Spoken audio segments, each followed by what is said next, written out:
नमस्कार दोस्तों।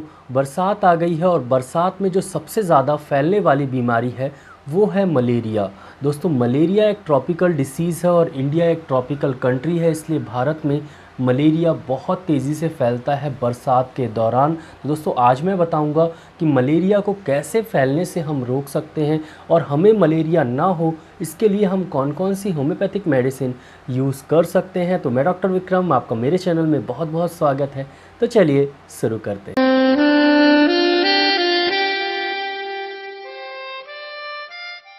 दोस्तों मलेरिया एक फैलने वाली बीमारी है, एक संक्रामक डिसीज़ है जो कि प्लाज्मोडियम पैरासाइट के ब्लड में इन्फेक्शन के कारण होती है, जो कि मच्छर के काटने के कारण फैलती है। दोस्तों मलेरिया में आमतौर पे हमें बुखार होता है, सर दर्द होता है, बदन दर्द होता है और उसके बाद धीरे धीरे बुखार उतर जाता है। साथ में कभी कभी उल्टी, कभी कभी दस्त और साथ में कुछ और लक्षण महसूस होते हैं। धीरे धीरे जो मलेरिया का बुखार है वो चढ़ता है, उसके बाद उतर जाता है पसीना दे के, उसके बाद एक दिन बाद फिर से चढ़ जाता है या 2 दिन बाद फिर से चढ़ जाता है। तो मलेरिया का बुखार एक अंतराल में होने वाला बुखार है जो कि चढ़ता है, उसके बाद उतरता है और उसके साथ साथ कुछ लक्षण हमारे शरीर में महसूस होते हैं और हमारा शरीर टूटते जाता है, क्योंकि मलेरिया के जो पैरासाइट्स होते हैं वो हमारे ब्लड में जाके ब्लड में इन्फेक्शन क्रिएट करते हैं और ब्लड में जो रेड ब्लड सेल होता है उसको तोड़ते हैं और बार बार रेड ब्लड सेल तोड़ने के कारण हीमोग्लोबिन की कमी हो जाती है, बिलिरुबिन हमारे शरीर में बढ़ जाता है और हमें बहुत ज़्यादा कमजोरी होती है। दोस्तों मलेरिया मादा एनाफिलिस मॉस्किटो मतलब मच्छर के काटने से होता है और उनके सलाइवा मतलब लार में प्लाज्मोडियम पैरासाइट होते हैं। जब वो मच्छर हमें काटते हैं तब वो प्लाज्मोडियम पैरासाइट हमारे ब्लड के थ्रू, हमारे रक्त के थ्रू लीवर में चला जाता है और लीवर में वो पैरासाइट डेवलप होते हैं और ज़्यादा बड़े होते हैं। फिर उसके बाद वो कॉलोनी बना लेते हैं और उसके बाद जब वो पूरी तरीके से डेवलप हो जाते हैं, फर्टिलाइज़ कर जाते हैं, उसके बाद वो फिर ब्लड में जाते हैं और ब्लड को तोड़ना चालू करते हैं, आरबीसी को तोड़ना चालू करते हैं। और जब प्लाज्मोडियम पैरासाइट ब्लड को तोड़ना चालू करते हैं और ब्लड में मैच्योर होना चालू करते हैं तो हमारा इम्यून सिस्टम एक्टिवेट हो जाता है और इम्यून सिस्टम लड़ने चला जाता है प्लाज्मोडियम पैरासाइट से। दोनों के बीच में लड़ाई होती है और उस लड़ाई के कारण हमें मलेरिया के सिम्टम्स महसूस होते हैं, जैसे वोमिटिंग महसूस होती है, जैसे सिर दर्द महसूस होता है, बुखार महसूस होता है। शुरुआत में ठंड लगती है, उसके बाद बुखार होता है, उसके बाद पसीना आता है, उसके बाद बुखार उतर जाती है, फिर एक दिन बाद फिर ऐसा ही होता है। तो एक साइकिल में ये चीज़ें चलती रहती हैं और मलेरिया के पैरासाइट बढ़ते रहते हैं। अगर इनको प्रॉपर समय में ना रोका गया तो बहुत सारी प्रॉब्लम्स होती हैं, जैसे हमें मिर्गी का अटैक भी आ सकता है। बुखार बहुत ज़्यादा होने के कारण हम कोमा में भी जा सकते हैं। अगर नहीं रोका गया तो मलेरिया के कारण डेथ भी हो सकती है। दोस्तों मलेरिया जो है वो प्लाज्मोडियम पैरासाइट के कारण होता है और प्लाज्मोडियम पैरासाइट्स 4 तरह के होते हैं। उसमें से सबसे ज़्यादा जो खतरनाक पैरासाइट है वो है प्लाज्मोडियम फैल्सीफेरम। दोस्तों इसके साथ साथ 3 और होते हैं, plasmodium vivax, plasmodium ovale and plasmodium malariae.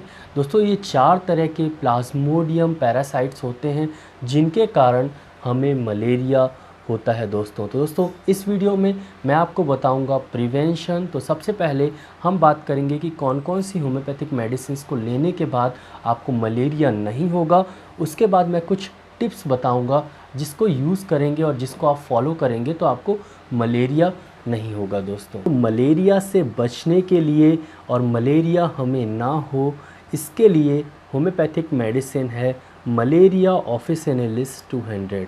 दोस्तों मलेरिया ऑफिसिनेलिस 200 पोटेंसी में ही यूज़ करना है अगर आप मलेरिया से बचना चाहते हैं और आप चाहते हैं कि आपके बच्चों को या आपके फैमिली में मलेरिया ना हो। दोस्तों तो दोस्तों मलेरिया ऑफिसिनेलिस होम्योपैथी में एज अ इम्यूनाइजेशन आप मलेरिया के लिए यूज़ कर सकते हैं। तो जैसे आप टीकाकरण करते हैं बहुत सारी डिसीज़ से बचने के लिए बच्चों का अपने घर में, वैसे ही मलेरिया ऑफिसिनेलिस है, आप इसको यूज़ करेंगे तो आपको मलेरिया नहीं होगा। दोस्तों malaria officinalis government of Madhya Pradesh के थ्रू भी 2-3 साल पहले और रेगुलरली इंटरवल में दिया जाता है।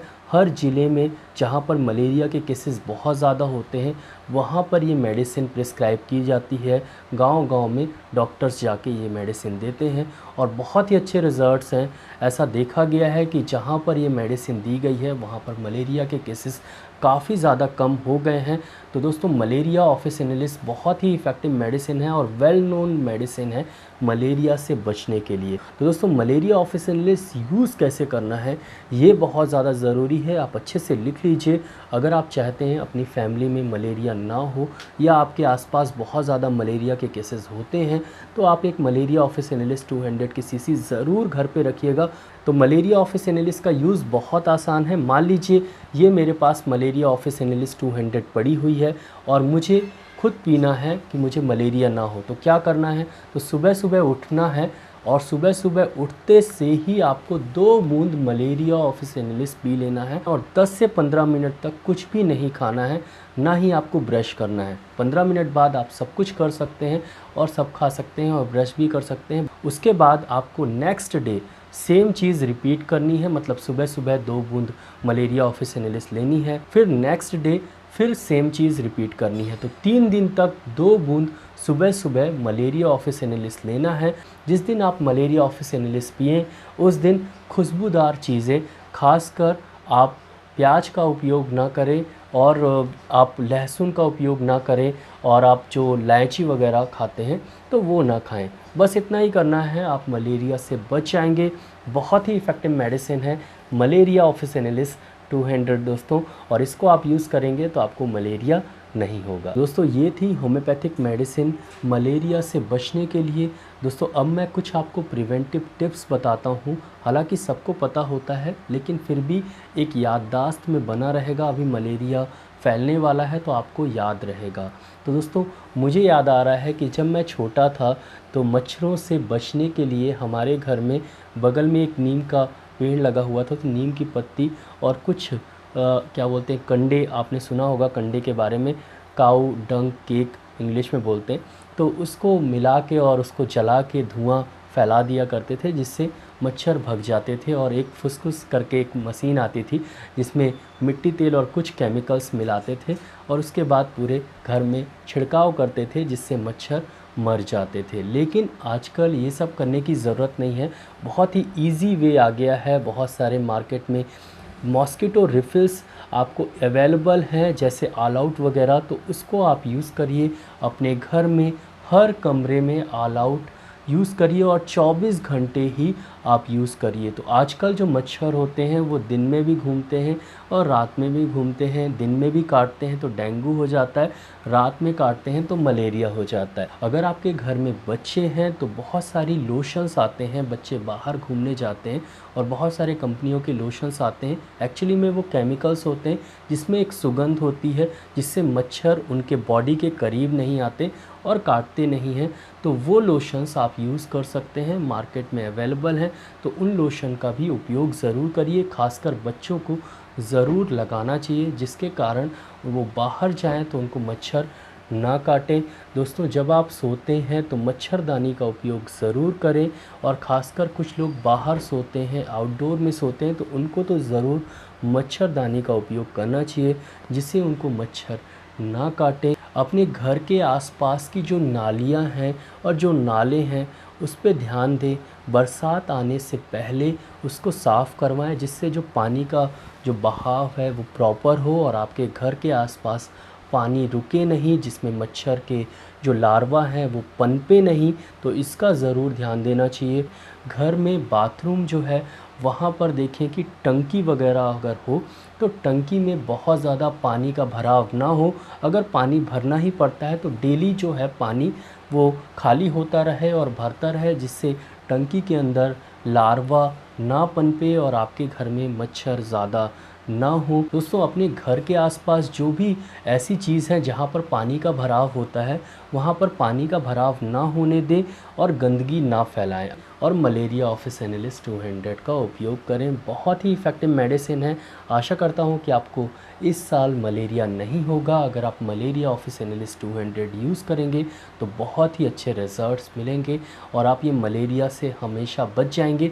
अगर आपको बार बार मलेरिया होता है तब भी आप मलेरिया ऑफिस एनालिस्ट 200 यूज़ कर सकते हैं।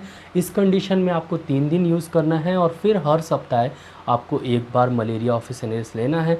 लगभग 2-3 महीने तक यूज़ करेंगे तो आपको जो मलेरिया बार बार होता है वो नहीं होगा दोबारा, और बार बार मलेरिया जो आपको होता है वो ठीक हो जाएगा। दोस्तों आशा करता हूँ कि आपको ये वीडियो अच्छा लगा हो। अगर अच्छा लगा हो तो प्लीज़ वीडियो के नीचे एक लाइक का बटन दिया गया है तो उसको दबाना बिल्कुल भूलिएगा, और यहाँ पर एक रेड कलर का सब्सक्राइब का बटन दिया गया है तो उसको भी दबा दीजिए। उसके बगल में एक बेल आइकन है तो उसको भी दबा दीजिए। मैं ऐसे ही knowledgeable homeopathic related disease related videos लाता रहता हूं, तो उसको देखने के लिए मेरे चैनल को सब्सक्राइब करना बहुत ज़्यादा ज़रूरी है। दोस्तों अगर आपको किस तरह की बीमारी है तो मेरे चैनल में जाके बीमारी के बारे में जान सकते हैं, उसकी होम्योपैथिक मेडिसिन के बारे में जान सकते हैं। दोस्तों नीचे एक शेयर की बटन दी गई तो अपने फेसबुक और व्हाट्सएप अकाउंट में ज़रूर इस वीडियो को शेयर कर दीजिएगा। दोस्तों नीचे कमेंट सेक्शन है तो मैसेज ज़रूर कर दीजिएगा। दोस्तों इस वीडियो को लाइक शेयर सब्सक्राइब करना बिल्कुल भूलिएगा। दोस्तों आज के लिए बस इतना ही, कल फिर मिलते हैं। जय हिंद, जय भारत, धन्यवाद, थैंक यू सो मच।